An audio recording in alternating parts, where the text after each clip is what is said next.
Okay guys, my order already arrived. So ito siya. So ano siya? Dried mango. So in-order ko to. Dito free sample lang.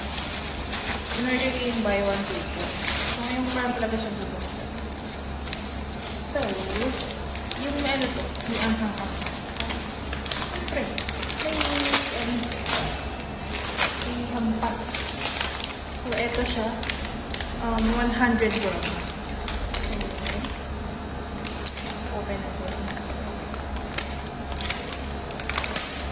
Perfect to kasi lalo na kung nag-crave kayo ng mangga tapos wala kayong mahanap.